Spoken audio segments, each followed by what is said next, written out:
Welcome everybody. Welcome back again to the controversial talk with a Smog. Today we have a special guest by name Carrington Akosa. Carrington Akosa is actually my younger brother. You know what? I'm gonna give you, I'm gonna give you the platform. I'm gonna let you introduce yourself. I don't want to mess up your your resume. Okay? Are you there? Yes, thank you. Yep. Thank you. As my brother said, I'm Carrington Akosa. I currently work at Morgan Stanley as a country risk analyst. Uh, yeah, graduated from Princeton University, studied microeconomic policy, and very passionate about the African continent and how to improve our economies on that continent. Okay. Well, ladies and gentlemen, you heard the man. He has a broad understanding of what advancing an economy is all about. Be it on the national level, international level, and even the continental level. He's well traveled. He's been to various countries in Africa, Asia, and Europe. I know he intentionally didn't want to mention that there, but hey, I had to do that. So, Carrington, today's topic is about, we're going to be talking about how do we, as Africans in diaspora, how do we impact the African continent? How do we impact the economy of the African continent? Now, my understanding of, because a lot of people might be wondering what is the African diaspora? You know what I'm Yeah. saying? In my opinion, I feel like African diaspora is every African, every um, man and woman who originated from Africa that lives outside the continent of Africa, be it via what's it called, the transatlantic slave trade of many moons ago, or the latest migration out of the continent. You know, Yes.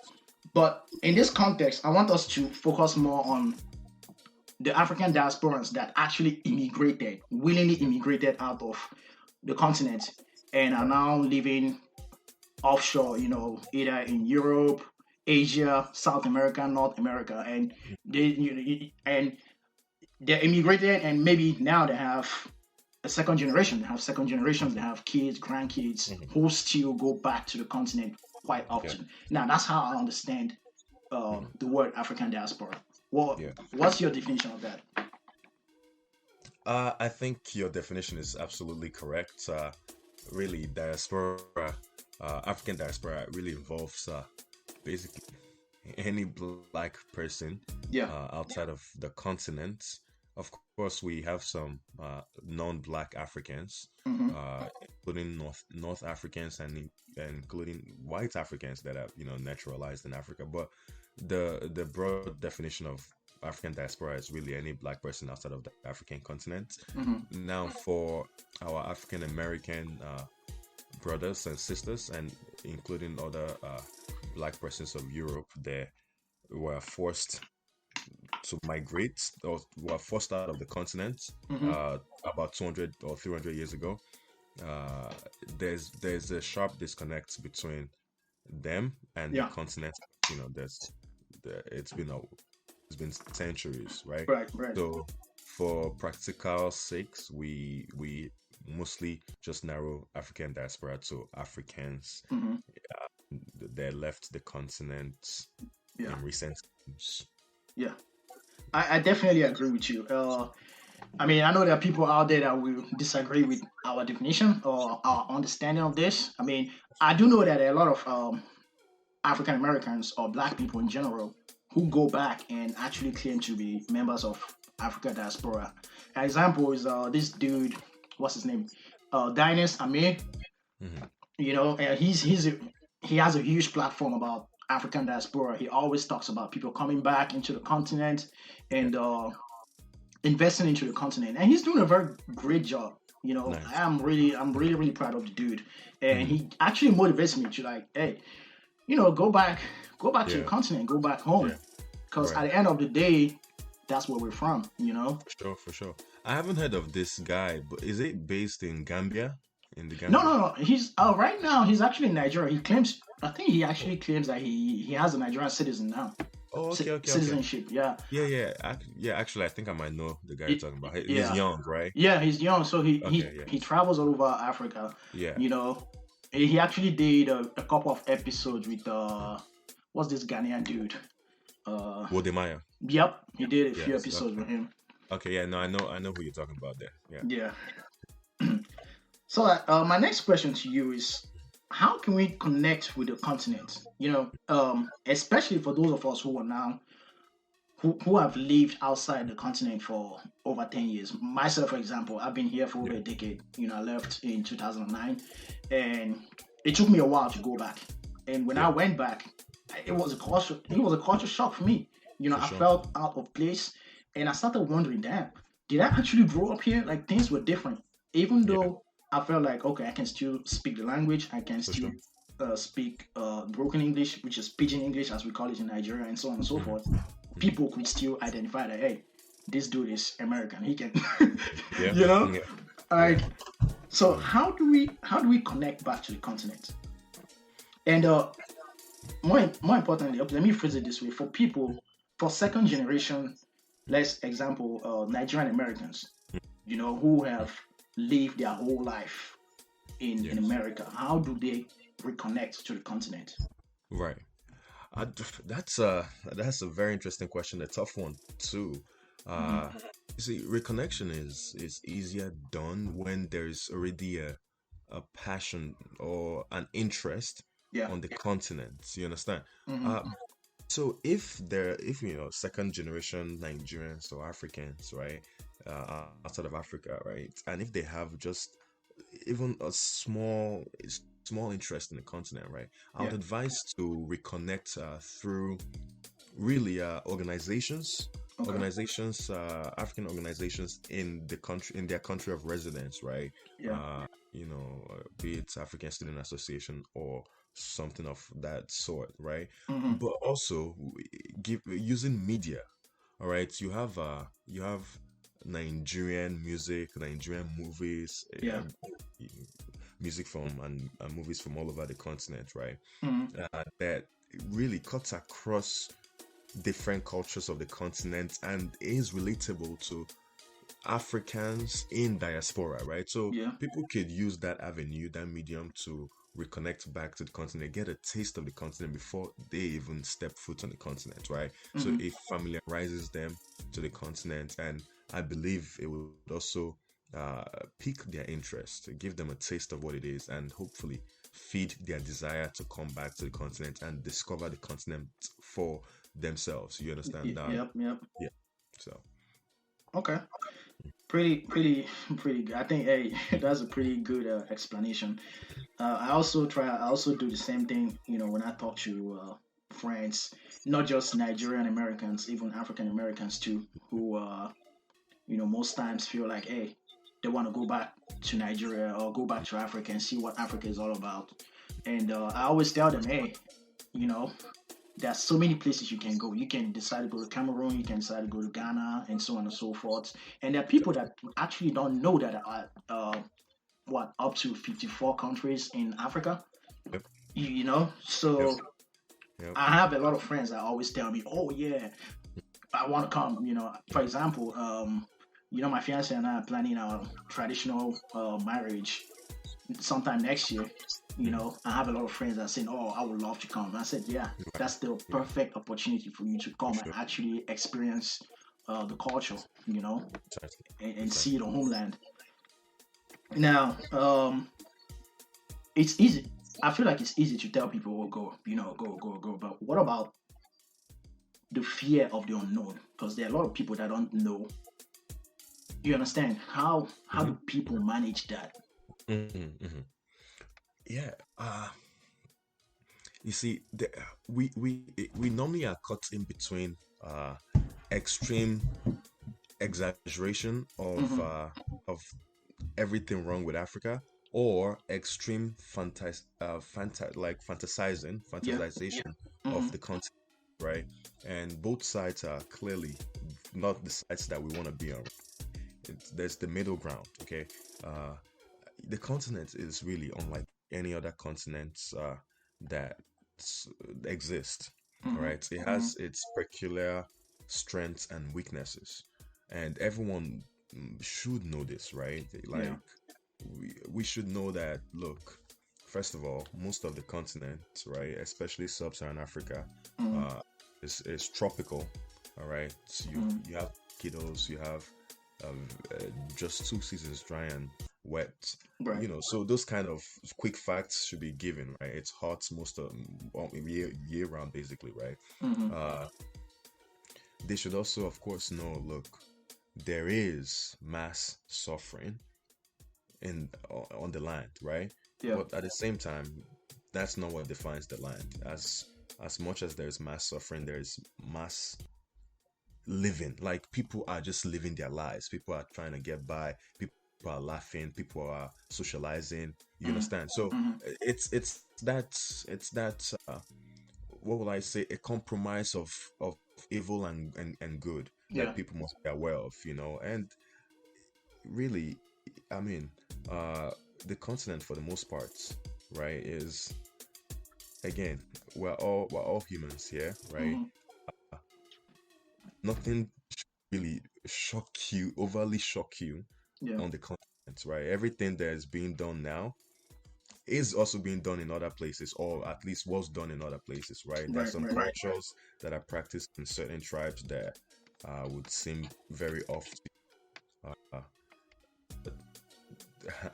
I'll be shocked if that was the first time act, that particular act was ever done in the world. You know, at some point it was done somewhere else. You Yeah. understand? But it's a continent that's still trying to find its uh, place in the world. Its fits on the ground. You understand? So there are a lot of changes. There are a lot of contrast. You know, Mm-hmm. you can see biggest cities in the world in Africa, right? You can see modernization at its peak. You can see robotics, automation, right? Mm-hmm. At the same time, you can see what people describe as the old ages, right? Yeah. So that's the continent, and people have to marry the two facts and not describe the continent as like purely bad or Mm-hmm. purely good. Okay. Mm. Uh, I totally agree with you, bro. I don't know. I feel like just the same way you and I migrated to the northern hemispheres. We had no idea of what we were getting ourselves into. I mean, all we knew about this part of the world is what we saw on TV, and you understand, through the 100%. movies. And before I came here, I thought this place was paradise. Honestly, Mhm. like, Me honestly too. Me too. speaking, I won't lie. Mhm. yeah. Like the first time I saw a beggar on the street, I was like, what? Yeah. I saw a Yeah. couple of potholes in the roads of Baltimore City, Mhm. and like, Mhm. so I feel like people should think that the same. It's a risk, right? I look Mhm. at it like a business investment. You understand? So if I'm a diasporan and I want to go back to Africa, I should have a goal and a purpose of Right. why I'm going there. Mhm. Do you understand? So Yeah. I should feel like, okay, I'm gonna go there to uh, quote unquote, maybe invest, Yeah. make money. Mhm. You understand? Or Mhm. I might go there to have a peace of mind, Mhm. get away from the constant hustle and tussles of this part of the continent, Mhm. of this part of the globe. I feel like that, that's my biggest advice to people. Right. Like, just take that risk and go with it. But I will also advise, before anybody does that, you should do what we call in the military we call it a reconnaissance. Mhm. You go and survey the land. So how do you do that in this instance? You Yeah. travel. Maybe, I know a lot of people that love traveling. You travel the Mhm. first time. Maybe you go to Ghana for like 2 weeks in Mhm. December time frame. You see, you just slowly start adapting to the environment. And while you're doing that, you're asking questions. You're asking Mhm. about stuff like, okay, how much do you guys pay for rent? How much is food, accommodation, education, stuff like that. And then Right. you come back and you look at the difference between Africa and wherever you are, Europe, America, whatever. And then you go again. And before you know what's going on, you you should be good to go. Hmm. I mean, I think that's my advice. That's my simple Right. advice for anybody out there who decides, hey, I just want to go. You can't just pick up one day and decide, boom, I'm going to Africa. Why I'm saying that is before we came here, we already had people on ground. We already had Hmm. uncles and aunties that have already lived in America, already lived in Yeah. Canada. So they gave us uh advice. For example, our dad was already here. Yeah. So before we came, we already had an idea of what we were getting ourselves into. So I think that's my advice for anybody out there. Yes. I totally agree. I Mhm, would add to that there there needs to be a sense of duty too mhm, for Africans in the diaspora.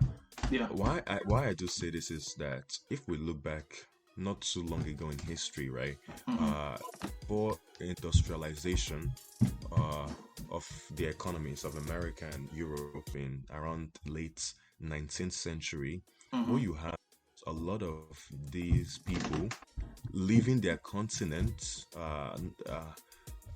to explore, right? right. But you would realize that while some stayed over and forgot about their motherland, most Yeah. returned Yeah. with really ideas that changed their country's destiny Mhm, forever. You mhm, understand? mhm, So Africa, Africans need to have that same sense of duty. When yeah. we leave the continent, right, we cannot just say, "Oh, yes, we've left suffering and now we're just gonna enjoy our lives." No, Yeah. like we need to have the sense of duty that we come here, we learn how things are done here. Of Mhm, course, we know how things are done back home. You see, the combination of these two perspectives should give us something revolutionary that mhm, should impact. I mean, that could be used to impact our destiny on the continent for mhm, better. You understand? So mhm, again, as recent as how Israel basically came to be, right? Their diaspora is working great for them, mhm. and they steadily just keep developing in their own rights. Uh, the same Africans need to have that sense of duty Mhm. once they leave. They basically should come back with their knowledge Yeah. and impact that on the continent. They need not live there forever, but Yeah. at least have that sense of duty too. Definitely. Definitely. Would you advise people to go back to Africa and retire? Like let's say you're in your 60s or whatever, Hmm. and Hmm. you've pretty much accomplished everything you have. Now you have kids and grandkids or whatever. Would you advise people to go back and like retire in Nigeria, for example? Right. So that's that is a loaded advice. So it depends on the person, right? It depends on the person. It depends on what they like, what they need. Personally, uh, I would retire back in Nigeria for sure. Yeah. I could probably maybe go to, I don't know, Tanzania or somewhere on the continent, but I am definitely gonna retire in Africa for several reasons, right? Okay. At the age of 60, when I'm done with all my let's say corporate world, Mm-hmm. maybe multilateral world, uh, my next dream is just to sit down and basically, in African culture, when you're old, you're wise. At least that's what the community gives you, right? Yeah. That's how they identify you. So just sit back and contribute to the discourse of governing the society. You understand? Yep. So I have to be in Africa for that, and really any part of the continent. Uh, so for people that are here that are interested really in the development of Africa, I'll Mm-hmm. tell them, yes, I mean, come back to the continent and retire, right? Like Mm-hmm. whatever you're seeking for, there's a variation of it on the continent, right? If Yeah. you're looking for the sandy life, there's variation there. If you're looking for bustling, it's there. Even if you're looking for the cold, Mm-hmm. Mm-hmm. cold, relaxed, it is also on the continent, right? Yeah. So if you care about it, right, and you just want to relax and maybe contribute to uh political discourse, economic discourse, wherever your area of specialty is, Mm. 100%, I would advise to come back and retire in Africa. Okay. Well, hey, people, you've heard that. I mean, it's always good to go back home when you're old.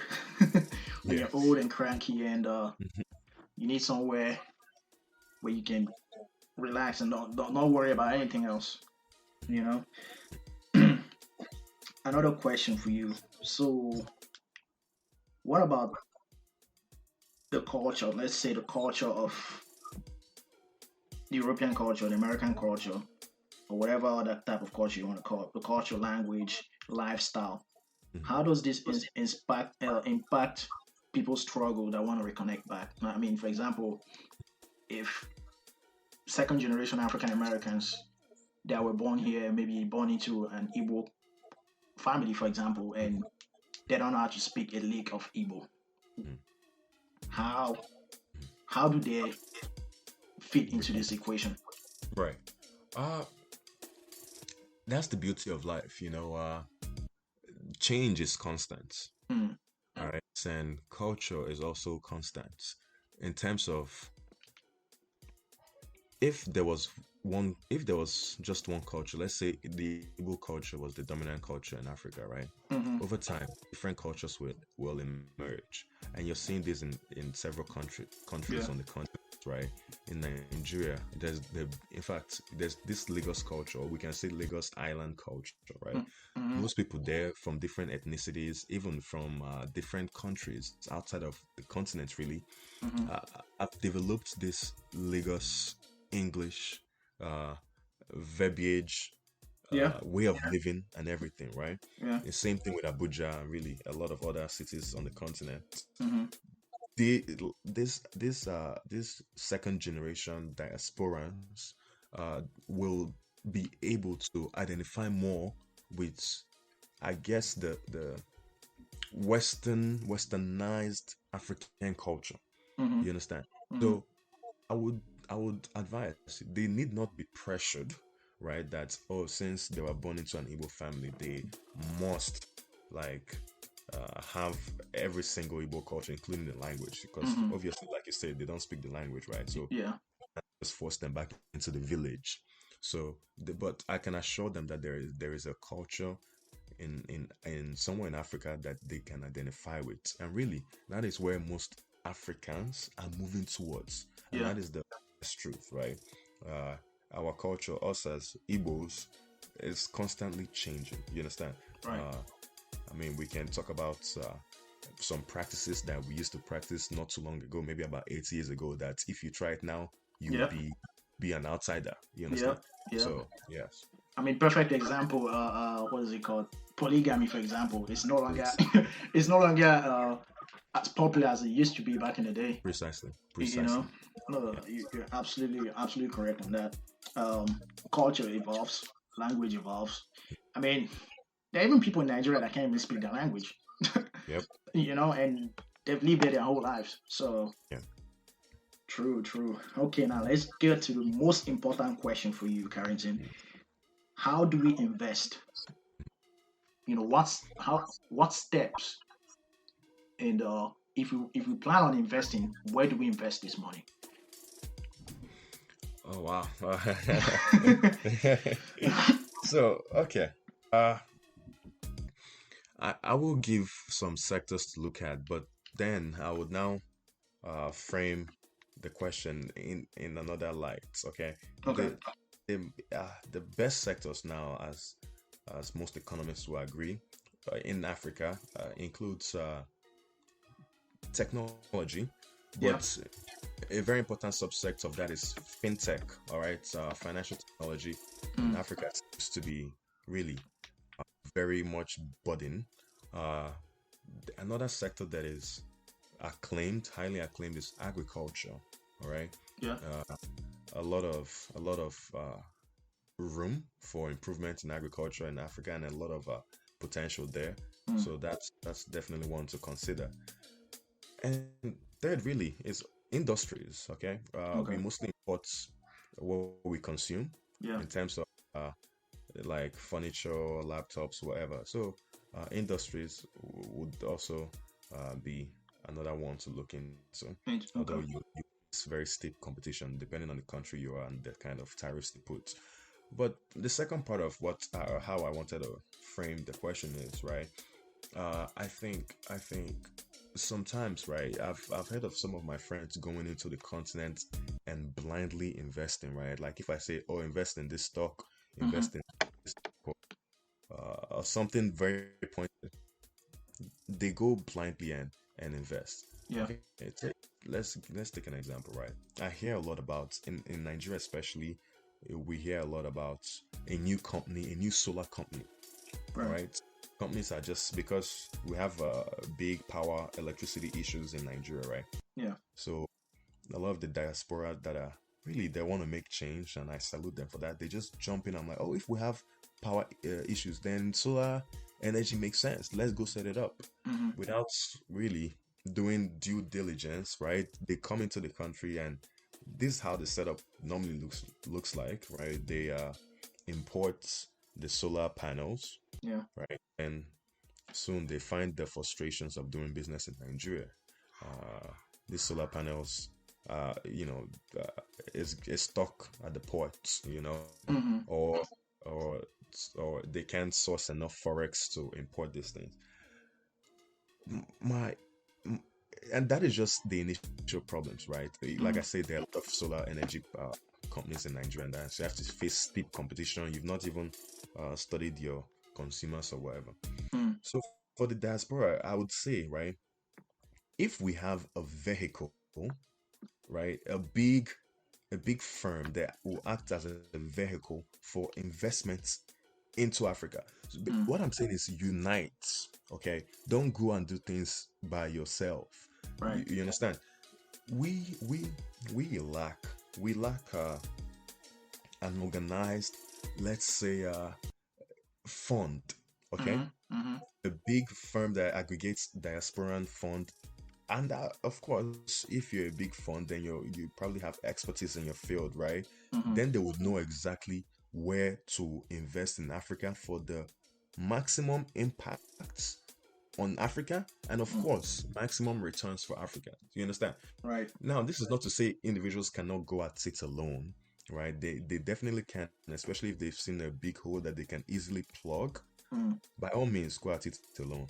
But my biggest advice is that we Africans need a fund. We need a fund. We need a big company that will Mm-hmm. aggregate diaspora's investments, their capital, because the biggest economic problem that we Africans have in Africa is simple. It's capital. Right. It's capital. That's all we lack, really. Once we have capital, huge capital, I'm talking about capital that when you say it's Americans and Europe and Asia would be like, oh yes, okay, that would be kind of hard for us to source. Mm-hmm. Once we aggregate that money, I think Yeah. in the yes. Okay. You're saying that it's gonna be hard. I don't honestly no, I don't think it's gonna be that hard. It's just about people actually trusting one another. Mhm. You understand? Because Precisely. we have a according to statistics, I don't know the exact statistics, but um, in America, for example, the most educated population in America are Nigerians, and these are Sure. immigrants. You understand? And that's because they are all into professional specialties, either medical doctors, Mhm. IT, and so on and so forth. So, which means on average, these guys make uh, no less than $100,000 per annum. You know, I might be exaggerating, but you get the Mhm. point. So, if people like this all come together and pitch in, let's say, for example, 10 people come and pitch in at least $10,000 each. That's a lot of money to start up 100%. something, you Sure. know? And Sure. then, so maybe the Nigerian community in America does that, the Cameroonian community, the Ghanaian community, and so on and so forth. We we will be able to stand on our own and not depend on, Mhm. imports. Now, I have another question. You said something about sourcing enough forex. Mhm. So, could you explain what forex is to the audience? Yes. Because a lot of people don't know what that is. Right. Okay. Before I answer that question, I just want to say yes, I completely agree with you that Mm-hmm. and easily. right? Gather capital from our diaspora, and that's what we should do, right? We just Mm-hmm. need that united vehicle fund to manage it, right? So someone needs to set up that fund. But yes, sourcing forex. You see, the way, first of all, forex, right? It's foreign exchange, right? Oh, okay. So, in Africa, different countries with their different and unique currencies, Mm-hmm. uh, but we tend to trade outside of the continent, right? So we need to source forex, that's Mm-hmm. which is mostly United States dollar. Mm-hmm. Sometimes it's Chinese yuan, Mm-hmm. of course the euros, uh, or pound. Right. So we need forex to fund our import bills, basically, Yeah. uh, or other investments.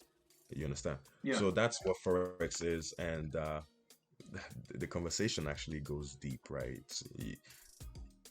Yeah. You can pick a random country in sub-Saharan Africa, right? And Mm-hmm. you look at how that particular country's currency has performed in the past 2 decades.